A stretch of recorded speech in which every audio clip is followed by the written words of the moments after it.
Hello കൂട്ടുകാരെ, എപ്പോഴും ഒരുപോലെ തന്നെ ചിക്കൻ കറി ഉണ്ടാക്കി മടുത്തെങ്കിൽ ഇതാ ഇതുപോലെ ഒന്ന് ട്രൈ ചെയ്തോ. എപ്പോഴെങ്കിലും ചിക്കൻ മേടിക്കുമ്പോൾ ഒരു തവണയെങ്കിലും ഇതാ ഇതുപോലെ ഒന്ന് ട്രൈ ചെയ്യണം. ഇതെന്താണെന്നറിയോ? ജീരക ചിക്കൻ. അപ്പോൾ അതെങ്ങനെ തയ്യാറാക്കണം നേരെ വീഡിയോയിലേക്ക് പോകാം.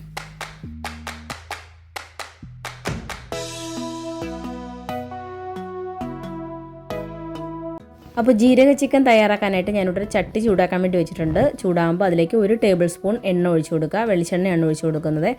അതിലേക്ക് കുറച്ച് പട്ട, ഗ്രാമ്പൂ, ഏലക്ക, നമ്മുടെ സ്പൈസസിൻ്റെ ഇതൊക്കെ ചേർത്ത് കൊടുക്കുക. കുറച്ചേ ചേർത്ത് കൊടുത്താൽ മതി. പിന്നെ ഇഞ്ചി, വെളുത്തുള്ളിയും ജീരകവും കൂടി, നമ്മുടെ വലിയ ജീരകമാണ്, അതും കൂടി ചേർത്ത് ചതച്ചതെടുത്തതാണ്. 1 ടേബിൾ സ്പൂൺ വലിയ ജീരകം എടുത്തിട്ടുണ്ട്. ഓരോ ടീസ്പൂൺ വീതം ഇഞ്ചി വെളുത്തുള്ളി പേസ്റ്റും എടുത്തിട്ടുണ്ട്. അങ്ങനെ മൊത്തം 2 ടീസ്പൂൺ ഇഞ്ചി വെളുത്തുള്ളി പേസ്റ്റ് ചേർത്തെടുത്തിട്ടുണ്ട്. പിന്നെ 1 കപ്പ് നമ്മുടെ സവാളയാണ് ചേർത്ത് കൊടുക്കുന്നത്. സവാള നല്ലതുപോലെ ഒന്ന് വഴറ്റിയെടുക്കണം. അപ്പോൾ അതിലേക്ക് കുറച്ച് ഉപ്പും കൂടി ചേർത്ത് കൊടുത്തതിന് ശേഷം കുറച്ച് കറിവേപ്പിലയും കുറച്ച് നമ്മുടെ എരിവിന് വേണ്ടിയുള്ള പച്ചമുളകും കൂടി ചേർത്ത് കൊടുക്കുവാണ്. ഞാനിവിടെ 2 പച്ചമുളക് ചേർത്ത് കൊടുക്കുന്നുണ്ട്. അതിനുശേഷം നമ്മുടെ ഒരു കണ്ണാടി പരുവാകുന്നിടം വരെ നമ്മുടെ സവാള ഒന്ന് വഴറ്റിയെടുക്കാം. അപ്പോൾ അത് നമ്മുടെ സവാളയൊക്കെ നല്ലതുപോലെ ഒന്ന് വഴണ്ട് വന്നിട്ടുണ്ട് കേട്ടോ. നല്ലൊരു സ്മെല്ലൊക്കെ വരുന്നുണ്ട് ജീരകമൊക്കെ ചേർത്തതിൻ്റെ. അപ്പോൾ എപ്പോഴും നമ്മൾ ഒരുപോലെ തന്നെ ചിക്കൻ ഉണ്ടാക്കുമ്പോൾ നമുക്ക് എപ്പോഴെങ്കിലുമൊക്കെ ഒരു വെറൈറ്റി ആയിട്ട് ചിക്കൻ ഉണ്ടാക്കി നോക്കാൻ തോന്നാറില്ലേ?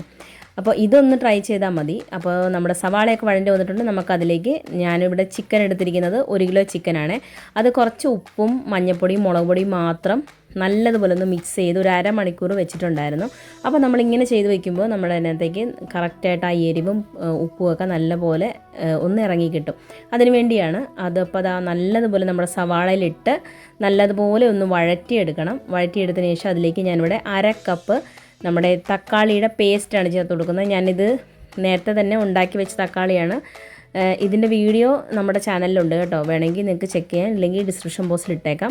നമ്മുടെ തക്കാളി ഇത് 3 മാസം വരെ ചീത്തയാകാതിരിക്കും ഈ തക്കാളിയുടെ പേസ്റ്റ്. അപ്പോൾ അതാണ് ചേർത്ത് തുടങ്ങി. അതില്ല എന്നുണ്ടെങ്കിൽ നിങ്ങൾ തക്കാളി അരച്ച് ചേർത്താലും മതി. ഒരു 1/2 കപ്പ് തക്കാളി അരച്ച് ചേർത്താലും മതി കേട്ടോ. അതും കൂടി ചേർത്ത് കൊടുത്തതിന് ശേഷം നല്ലതുപോലെ ഒന്ന് വഴറ്റിയെടുക്കുക. എന്നിട്ട് അടച്ച് വെച്ച് സിമ്മിലിട്ട് നമ്മൾ ചിക്കൻ വേവിച്ചെടുക്കുക. ചിക്കൻ വേഗം പെട്ടെന്നാണെന്ന് എല്ലാവർക്കും അറിയാമല്ലോ. ഒരു 15 മിനിറ്റ് മതി നമ്മുടെ ചിക്കൻ വെന്ത് കിട്ടാൻ. അപ്പോൾ അതിൻ്റെ ഇടയ്ക്ക് ഒന്ന് ഇളക്കി ഒന്ന് ഇട്ട് കൊടുക്കണം. ചട്ടി ആയതുകൊണ്ട് പെട്ടെന്ന് അടി കരിയാതിരിക്കാൻ വേണ്ടിയാണ് ഒന്ന് ഇളക്കിയിട്ട് കൊടുക്കുക. ആ ഇളക്കിയിട്ട് കൊടുക്കുന്നതിൻ്റെ ഇടയ്ക്ക് നമുക്ക് അതിലേക്ക് ചേർത്ത് കൊടുക്കുന്നത് നമ്മുടെ ചിക്കൻ മസാലയാണ്. ചിക്കൻ മസാല ഒരു 2 ടേബിൾ സ്പൂൺ ചിക്കൻ മസാല ചേർത്ത് കൊടുക്കുന്നുണ്ട്. ചിക്കൻ മസാല ഇല്ല എന്നുണ്ടെങ്കിലും കുഴപ്പമൊന്നുമില്ല. കുറച്ച് മല്ലിപ്പൊടിയും കുറച്ച് മുളക് പൊടിയും കൂടി ചേർത്ത് കൊടുത്താലും മതി.